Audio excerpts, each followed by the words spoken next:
Sistem otomatis berteknologi kita yang dikendalikan dari jauh. Kematian Vanessa ini bukanlah sekedar memikirkan satu gabungan, ia mengubah kalkulasi politik di TNI dan memberi bahan bakar pada narasi pembebasan. Di saat yang sama, cara eksekusinya menimbulkan tanda tanya besar. Apakah teknologi membuat orang lebih tepat sasaran atau malah membuka pintu bagi era yang lebih gelap?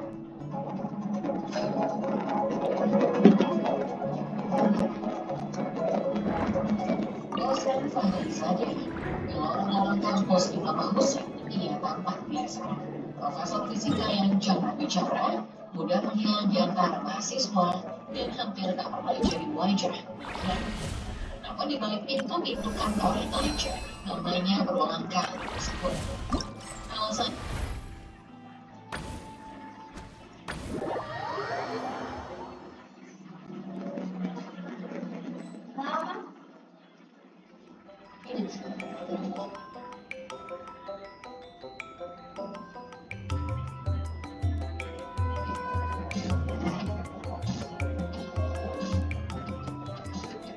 Lo pernah dengar tentang golden race atau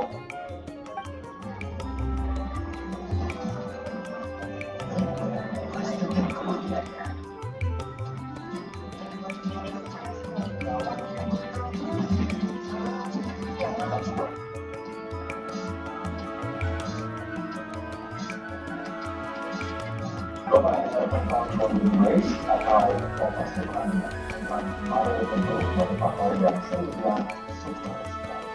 Ada seorang laki-laki muda di tahun pada saya menjadi cewek materi tiba-tiba sebelumnya dari smart level boy untuk kita sarapan kita akan siap cinta sahur cinta buka puasa cinta kantor naik cinta akan tercinta. Golden Race adalah program motivator di televisi yang legendaris ini. Hanya sejak 2008 dan fenomenal, Mario Teguh berbagi pesan sukses, ajaran tentang uang bisnis, mental dan jalan. Jalurnya yang khas, superstar, langsung akan mengajar diri seorang kaya.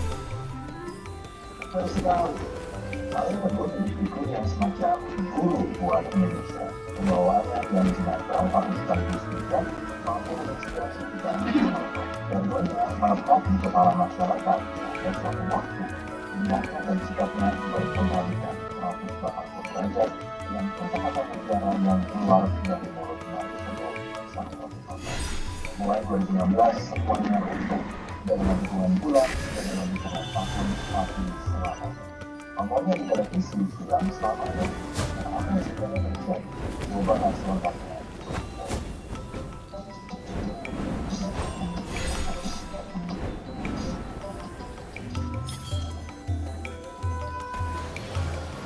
Sebelum memulai perkumpulan di televisi adalah antara luar biasa. Tahun 80 yang keluar Mario Teguh bisnis di properti Sega bisnis standar untuk dia bukan orang yang eksepsional saat itu, tapi Mario punya satu superpower.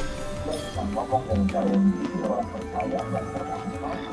Cara dia berbicara, dalam masih ada logis dan penjelasan.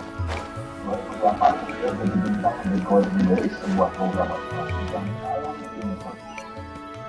Formatnya pun sederhana. Mario ngomong tentang tema-tema motivasi dengan judul seperti cara jadi kaya, mental panik, hukum alam, dan lain sebagainya. Menyakini program itu pada masanya adalah Mario ngomong dengan sangat berbagai data, sukses working, sehingga semua yang diucapkan terdengar meyakinkan dan bikin orang percaya. Kalau orang nonton acara itu, programnya bertahan selama 7 sampai 8 tahun. Mario jadi salah satu entertainer dan motivator terkemuka. Konteksnya tampil di mana-mana. Memang gak jadi sempurna, tapi ada satu masalah yang sulit dimaafkan dan akan mengubah segalanya tentang sang motivator.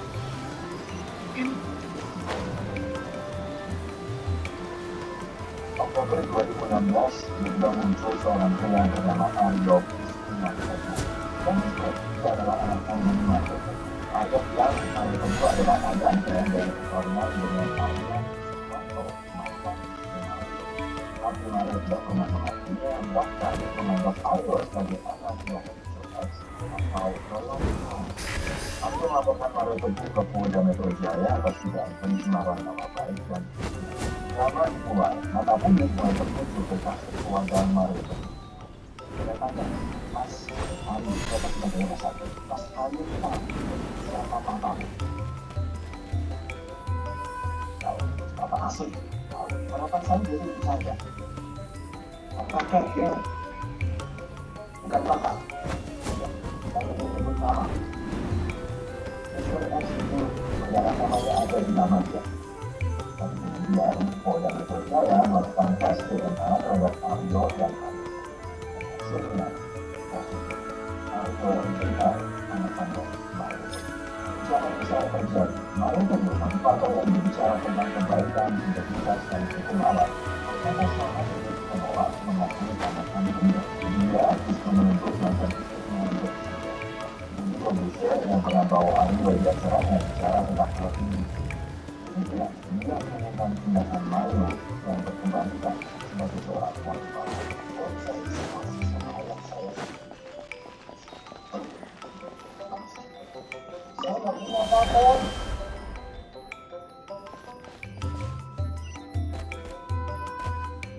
Israel mungkin adalah negara paling kontroversial ketika ada peristiwa global seperti sekarang. Negara ini selalu menjadi perbincangan. Israel mungkin adalah negara paling kontroversial ketika ada peristiwa global seperti perang. Negara ini selalu menjadi perbincangan. Situasi global menjadi perbincangan. Meskipun populasi dari negaranya relatif kecil, negara ini menanggung sebagian besar sejarah umat manusia. Bahkan konsumsi dari tiga agama monoteistik utama di dunia merupakan salah satu negara paling kuat dan paling berkembang pesat. Negara ini telah membuat banyak kontribusi sosial dan teknologi yang tak sebenarnya, sementara menjadi pusat konflik permanen di wilayahnya. Kali ini kita akan membahas tentang kehidupan di negara ini, ada kegiatan tradisi orang-orang Yahudi, apa harus dapat hindari jika Anda mengunjunginya, untuk melihat gereja yang konon diyakini sebagai lokasi tempat Yesus Kristus berhasil beribadah. Masih ada. Mikro tinggal anak cori yang tuh. Dan pada saat yang sama pembentukannya didasarkan pada salah satu dokumen tertua. Kita kecil dulu, dalam perjanjian lama Israel mendeklarasikan kemerdekaannya pada tahun 1948 setelah perang Arab Israel pada tahun yang sama. Setelah berakhirnya perang dunia pertama Palestina muncul di wilayah, meski belum tinggal bersama dan terlibat dalam konflik terus-menerus hingga akhir perang pada tahun 1948. Saat itu Nakba atau Eksodus Palestina dimulai dan sejak itu kedua negara telah berada dalam konflik. Saat ini negara Palestina memiliki kemampuan internasional yang terbatas, terdapat kedua wilayah yang berbatasan dengan Israel, dan di barat dengan Gaza. Dua, Israel adalah salah satu negara Yahudi di dunia dan merupakan salah satu negara paling sukses setelah beberapa alasan. Meskipun Republik pertama yang signifikan terjadi pada 586 sebelum Masehi, penghasilan Babilonia. Setelah Babilonia melakukan kerajaan di Yehuda, beberapa orang Yahudi dideportasi ke perbudakan. Saat ini telah menjadi mayoritas negara-negara tempat mereka tinggal dan kita memiliki mereka adalah minoritas. Mereka juga memiliki jaringan sosial yang kuat yang memungkinkan mereka untuk saling membantu untuk mencapai kesejahteraan dalam kehidupan pribadi dan profesional. Di sisi lain, mereka selalu siap untuk perang karena ancaman eksternal dan karena mereka memiliki sedikit sumber daya alam. Mereka melakukan kepentingan yang lebih besar pada pendidikan dan pengembangan manusia seperti negara seperti Jepang, Taiwan, atau Singapura. Akhirnya karena mereka memiliki wilayah yang relatif kecil, mereka memiliki konsentrasi orang-orang berbakat yang tinggi yang membuat inovasi dan pengembangan intelektual lebih mudah. Ya, Israel adalah satu-satunya negara di dunia yang berhasil menunjukkan pembantu yang sangat murah untuk seorang yang hidup menjadi kedua menggunakan bahasa dan bahasa yang digunakan hanya untuk urusan keagamaan. Dengan munculnya nasionalisme Yahudi, bahasa Ibrani mulai ditemukan kembali dan sekarang menjadi bahasa resmi negara tersebut. Bahasa Arab di sisi lain hampir punah dan hanya digunakan di beberapa daerah tersebar. Kedua bahasa ditulis dari kanan ke kiri dan dari atas ke bawah. Perjanjian lama ditulis dalam bahasa Ibrani dan banyak nama umum berasal dari bahasa itu seperti Sarah, Mary, Evan, Michael, John, atau Rafael. 4. Israel adalah menjadi pasukan pertahanan Israel. Meskipun populasinya kecil, mereka itu salah satu yang sangat terkuat di dunia. Jadi melampaui negara-negara dengan penduduk lebih banyak seperti Kanada, Australia, Vietnam, Thailand, Meksiko, atau Argentina. Pokoknya termasuk dalam 20 negara terkuat di dunia. Dan di antara negara-negara ini, Israel adalah satu-satunya negara dengan kurang dari 10 juta penduduk.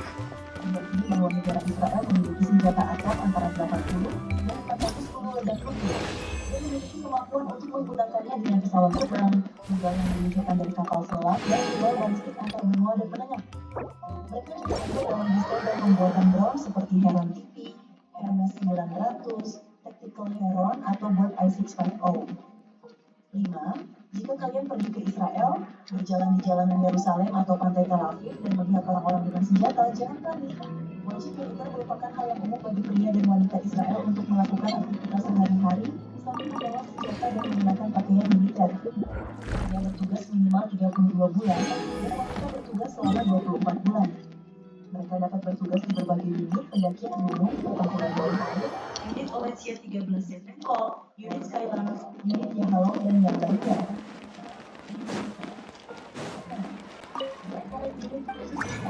Syed 13 yang paling menonjol yang mengkhususkan diri dalam operasi intelijen maritim, penyelamatan, pendaratan, dan serangan udara. Unit lainnya adalah Skyward yang mengoperasikan drone atau kendaraan udara pada awak yang Ad Astra. berspesialisasi Thank you for completing today's commission. yang telah berpartisipasi dalam semua perang dunia. Ad Astra Abyss. 1982. Kegiatan ini diklasifikasikan dan menurut Israel mereka dapat menemukan dan menghancurkan target sejauh 2 km. 7. Israel adalah salah satu negara dengan teknologi paling maju yang memiliki lebih dari 4.000 perusahaan di sektor ini. 60%